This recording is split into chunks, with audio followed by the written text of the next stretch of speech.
आजी हो काय वाचताय हो? काही नाही, काही असं या रेसिपीज आहेत माझ्या आईच्या आजीच्या अगदी सासूबाईंच्या पण सगळ्या रेसिपीज या डायरी मध्ये लिहिलेल्या आहेत मी. हो का? बघू. बघ ना. अरे वा. पण आजी तुम्ही काय सगळं लिहून ठेवलंय? नाही म्हणजे हल्ली कितीतरी रेसिपीची पुस्तकं मिळतात. बरं इंटरनेटवर तर सगळ्याचे अगदी छान व्हिडिओ सुद्धा असतात. हो असतात की, आणि ते व्हिडिओ बघितल्यानंतर आपण पदार्थ केलेले चांगलेही होतात. पण अगं आपल्या घरची पद्धत ती आपल्या घरची पद्धत असते का नाही? आता ते व्हिडिओ बघून आपण पदार्थ केला तर त्याला आपल्या आईच्या हातची चव येणार आहे का? नाही. कसं असतं हे, म्हणून या सगळ्या रेसिपी सगळ्यात जपून ठेवलेल्या असतात. तुझे आजोबा आहेत ना, अभिरामचे बाबा, जेव्हा कधी त्यांना त्यांच्या आईची आजीची आठवण यायची ना, मला म्हणायचं आमची आई काय मस्त आमटी बनवायची, आमची आई काय मस्त पुलाव बनवायची, तिच्या हातची चव कोणालाच नाही, तिचे लाडू वळे. एवढं बोलायचं ना, मग शेवटी मी म्हणायचे बरं बरं बरं मी देते करून तुम्हाला त्यांच्याच पद्धतीनं. आजी काय रोमॅन्टिक होता हो तुम्ही. अगं आमचा रोमॅन्स असाच. म्हणतात ना ते प्रेमाचा मार्ग पोटातून जातो, तसे आम्ही असे मार्ग काढायचो. आम्हाला कुठे बाबा एकदम क्रूजवर जाऊन सगळ्यांच्या समोर आपल्या प्रियकराला आपलं प्रेम व्यक्त करण्याची संधी मिळायची. आय लव्ह यू बोलायची. आजी बस. छोटे छोटे मोठी होते, एवढे मोठी मोठी पण नव्हत्या. जाऊ दे मस्ती करत होते. पण तू जे काय केलंस नाही ते अगदी व्यवस्थित केलेलंस, काही चुकीचं केलेलं नाहीस. खूप छान. खरंय, आपल्या मनातल्या भावना आपल्या प्रियकराला जर काय सांगायच्या असतील तर हात आकडता घ्यायचा नाही, आणि तू हे बरोबर केलेलं आहे. अभिमान आहे मला तुझ्यावर. हो ना आजी. म्हणूनच आता मी ठरवलंय, मी ना माझ्या ऍक्शन्स मधनं एजंटना दाखवून देणार आहे की माझं त्यांच्यावर प्रेम. म्हणजे ऍक्शन्स मध्ये म्हणजे मी त्यांच्यासाठी एखादा पदार्थ बनवू का? आता तुम्हीच म्हणालात ना प्रेमाचा मार्ग पोटात न जातो. हा मार्ग हवाय का?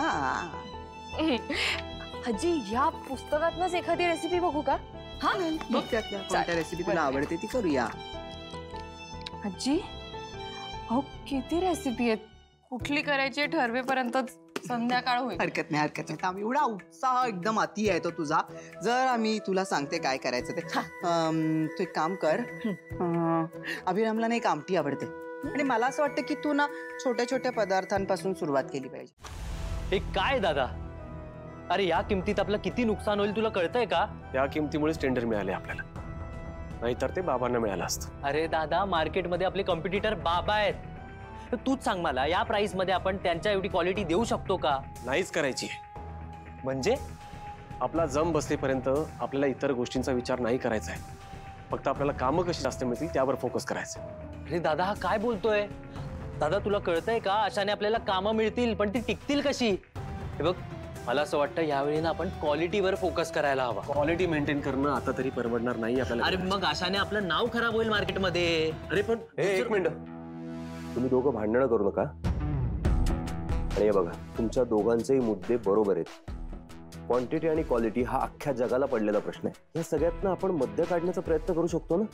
अरे पण दादा त्याचा काय फायदा आहे? यांनी ऑलरेडी रेट्स कोट केलेत ना त्यांना. हे दिसतंय तुला, पण टेंडर मिळालं ते नाही दिसत. हे बघ दादा तू आता अति बोलतोय. बघ विराज, हे आहे हे असं आहे. पटलं तर कर, नाहीतर निघून जा. सिरियसली? ठीक आहे दादा, जातो मग मी. जा मग. डायरेक्ट जातो हा जर असा निघून गेला ना तर माझा सगळा खेळच संपेल. कारण हा बाहेर पडणार म्हणजे पुन्हा जाऊन त्या एजेशी हात मिळवणी करणार, आणि माझ्यासाठी हे खूप धोक्याचं आहे. मी तुझे काही पर्सनल फोटोज नाही बघणार. आगाव इकडे दे. अगं काही नाहीच आहे मुळात पर्सनल. असं कसं? तुम्ही एवढे क्रूज वर वगैरे गेला होतात, तिथे एजेस ते रोमॅन्टिक नाही झाले का? गप ग, ते काही झालं नाही. पण हो म्हणजे ह्या क्रूज मुळे ना एजे खरे कसे आहेत हे कळायला मला मदत झाली. मी ना उगाचच त्यांचा रागराग करायचे ग, पण खरं तर ते चांगले आहेत. ऑफकोर्स ताई, तू एजंट बरोबर वेळ घालवलास कीच तुला कळेल ना ते खरे कसे आहेत ते. आणि तसंही आपल्या शाळेत तुझ्या वर्गात काय किंवा माझ्या वर्गात काय, त्या ज्या श्रीमंत मुली होत्या ना त्या जरा गर्विष्ठच होत्या. त्याच्यामुळे अशी श्रीमंत लोक सुद्धा डाऊन टू अर्थ असू शकतात. हे आपल्याला एजंटनेच दाखवलं. हो बरोबर आहे तुझं. म्हणजे एजे काय, संपूर्ण जहागीरदार फॅमिलीच खूप चांगली आहे ग. खरंच या सुना पण त्या सुना त्रास देतात कधी कधी, पण मनाने चांगले आहेत. हा म्हणजे एजेन इतक्या नाही हा, पण चांगले आहेत. हे बेस्ट आहे. म्हणजे एवढं सगळं फिरून तुझी गाडी शेवटी एजंटवरच आली आहे. ताई मला तर असं वाटतं आता तू एकदम टोटली प्रेमात आहेस एजंटच्या. रेव काय ग, मी काय कॉलेजमध्ये जाणारी मुलगी नाही आता. लग्न झालंय माझं आणि नवरा बायकोंमध्ये प्रेम असायचंच. हो का? पण ताई तुला कसं कळलं की एजे पण तुझ्या प्रेमात आहेत? म्हणजे समोरचा माणूस आपली फक्त काळजी करतोय का त्याला आपल्याशी मैत्री करायची आहे का तो आपल्या प्रेमातच पडलाय, हे कसं ओळखायचं? अगं वेळ आली ना की कळतं. ए पण काय ग, तुला काय असे प्रश्न पडतायत? तुझं लग्नही झालेलं नाही आणि तुझ्या आयुष्यात कुठला मुलगाही नाही. माझ्या आयुष्यात एक मित्र तर आलाय, पण त्याच्या मनात फक्त मैत्री आहे का आणखी काही वेगळं, हेच तर कळत नाहीये मला.